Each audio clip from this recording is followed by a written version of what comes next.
Costco has 130 million members worldwide. They are one of the most successful companies in history, and everybody assumes they make money exactly the same way every other store does. They don't. Costco doesn't make its money selling things. The standard rules of retail are simple. You buy products cheap, mark them up, and pocket the difference on every single transaction.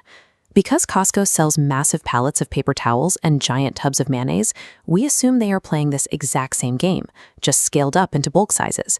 But if they actually relied on selling those bulk items for profit, the entire operation would fall apart. The retail side of the business barely breaks even. Look at the math. This chart compares profit margins. Most normal retailers run on gross margins of 20 to 25%. Costco runs their store at about 11%. Once you subtract basic operating expenses from that 11%, paying the cashiers, keeping the lights on, running the freezers, the actual profit from selling physical goods drops to almost zero.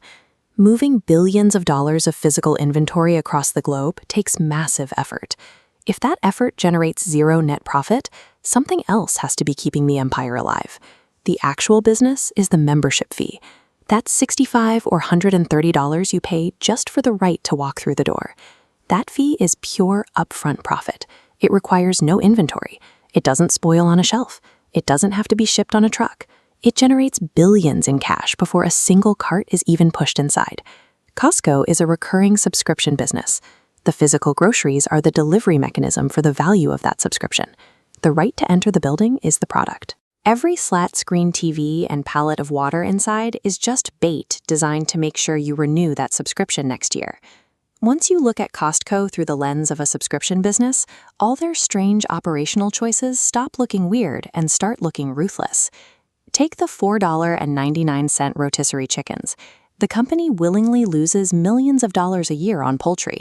They do it because cheap chicken gets you in the door, where you feel like you're winning, which makes the membership fee feel worth it.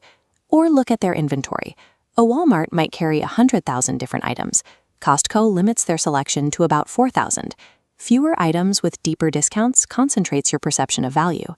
They pay top-tier wages to their floor workers, and they run zero advertising.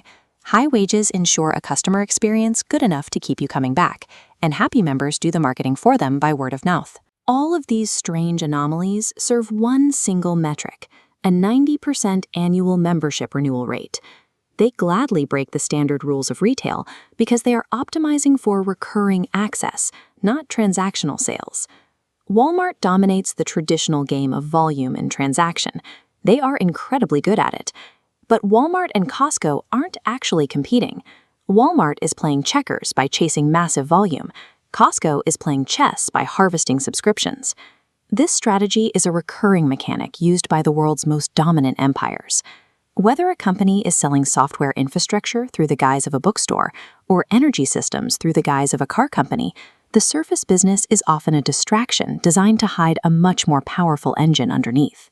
The architect takes this corporate framework and applies it to personal reality.